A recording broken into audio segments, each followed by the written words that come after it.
ये विद्यार्थियों, माध्यमिक शिक्षा परिषद उत्तर प्रदेश प्रयागराज द्वारा संचालित श्री गणेश इंटर कॉलेज कासगंज की ऑनलाइन कक्षाओं में आपका स्वागत है। आशा है आप घर पर स्वस्थ व आनंद से होंगे।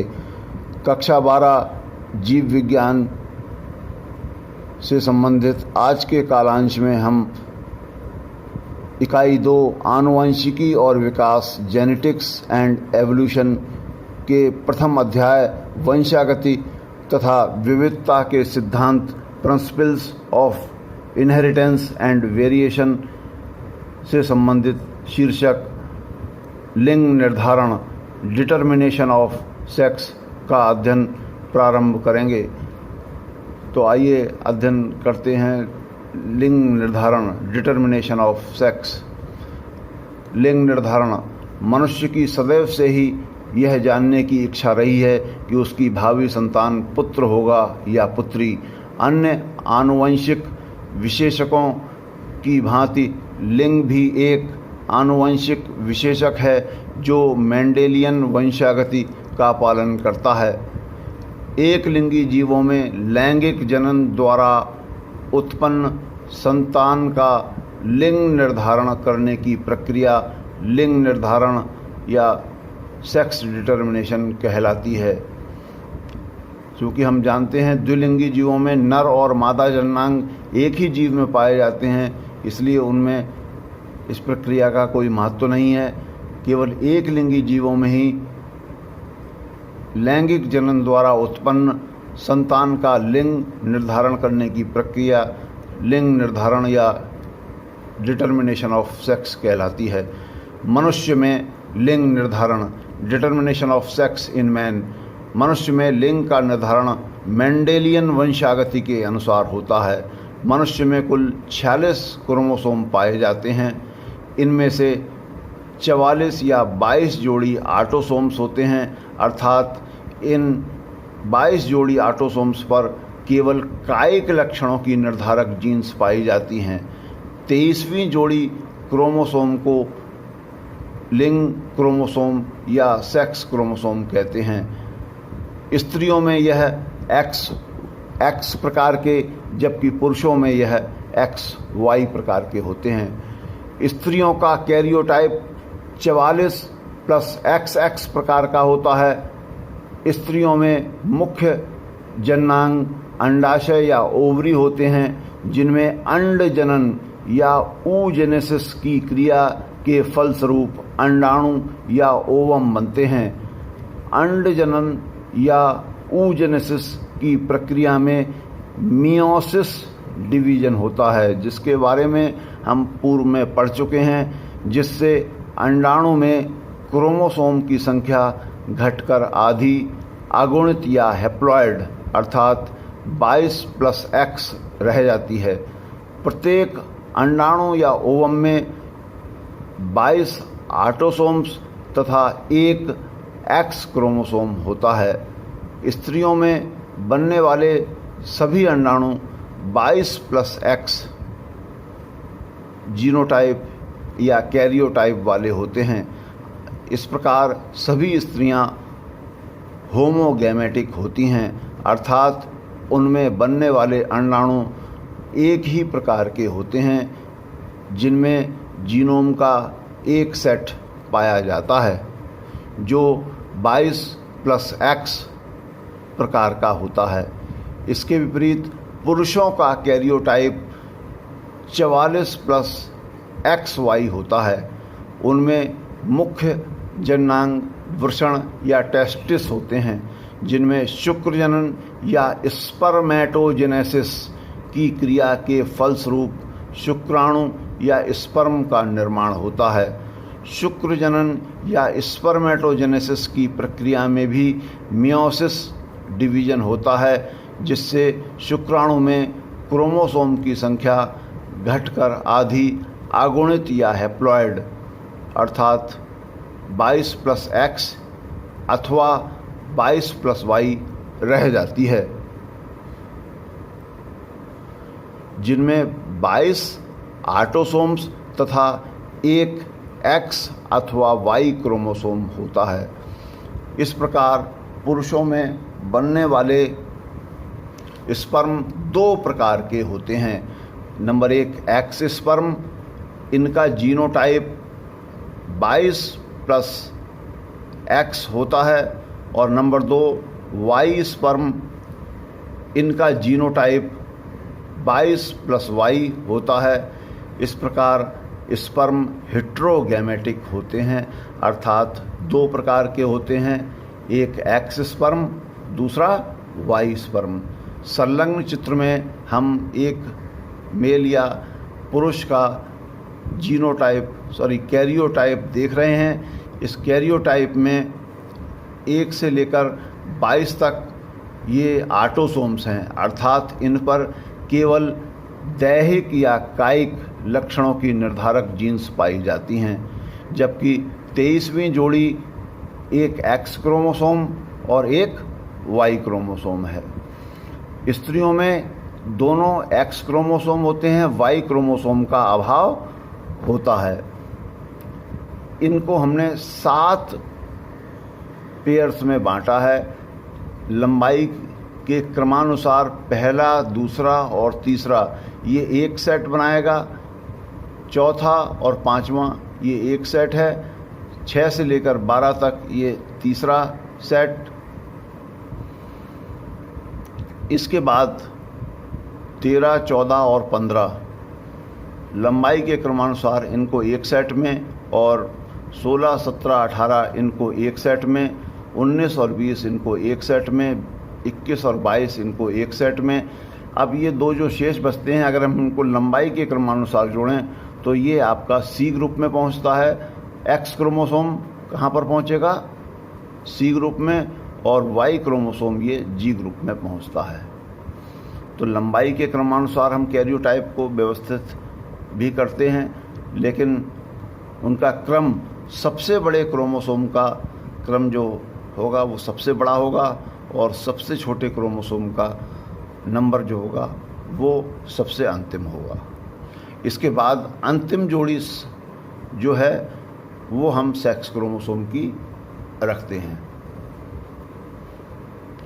जब कोई एक्स स्पर्म किसी भी ओवम के साथ फ्यूजन कर जाइगोट बनाता है तो 44+XX प्रकार के जाइगोट का निर्माण होता है।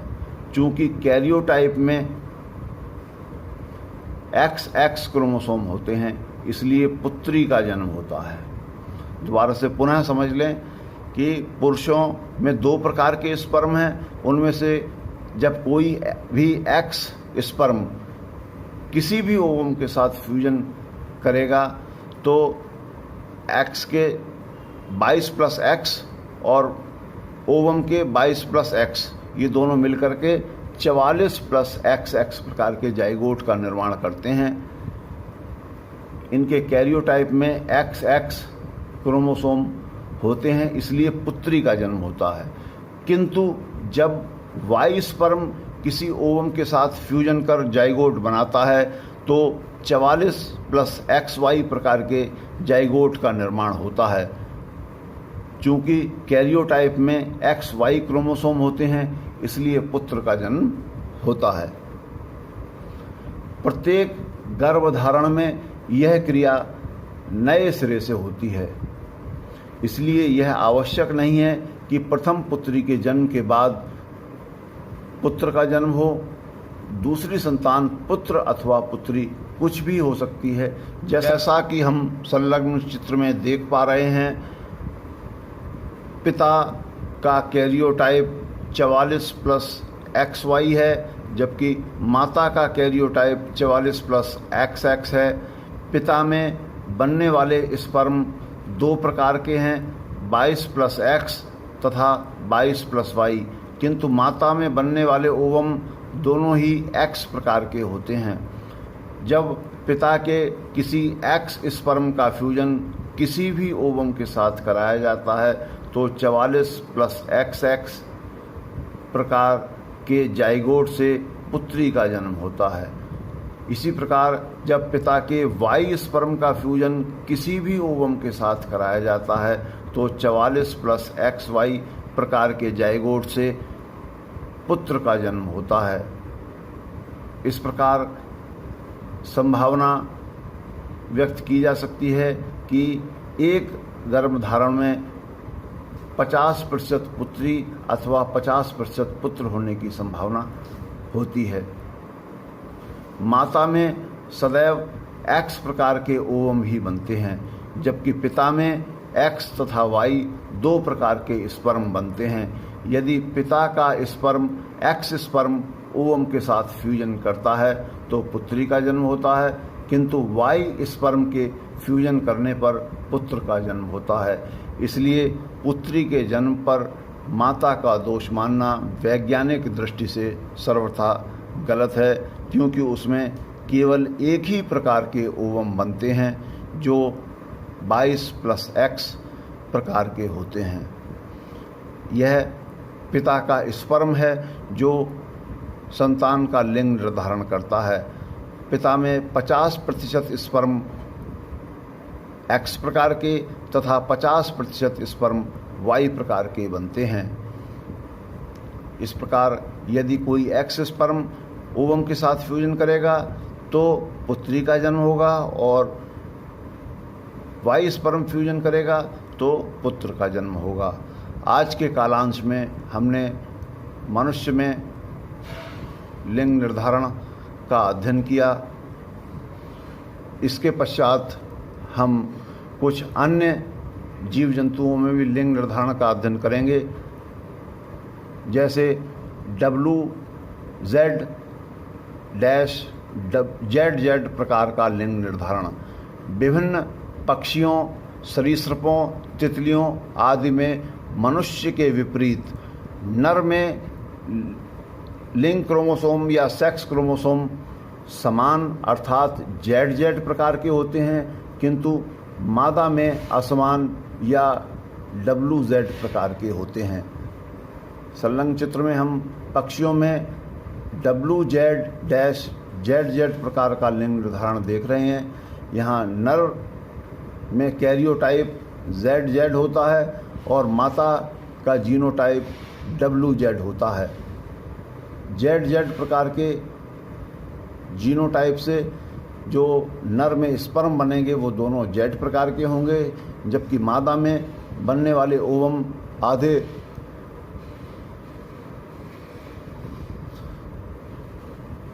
W प्रकार के तथा आधे Z प्रकार के होते हैं। F1 जनरेशन में के लिए जब कोई Z स्पर्म W ओवम के साथ फ्यूजन करेगा तो WZ प्रकार की मादा पक्षी का जन्म होगा। इसी प्रकार जब Z स्पर्म Z ओवम के साथ फ्यूजन करेगा तो ZZ प्रकार के जाइगोट से नर का जन्म होगा। इसी प्रकार हम देखते हैं कि नर में बनने वाले सभी स्पर्म Z प्रकार के होते हैं, किंतु मादा में बनने वाले ओवम में 50% W प्रकार के तथा 50% Z प्रकार के होते हैं। किसी भी स्पर्म के W ओवम के साथ फ्यूजन करने पर WZ प्रकार के जाइगोट से मादा पक्षी का जन्म होता है, जबकि Z प्रकार के ओवम से किसी भी स्पर्म के फ्यूजन करने पर ZZ प्रकार के जाइगोट से नर पक्षी का जन्म होता है। अगला है XX-XO प्रकार का लिंग निर्धारण।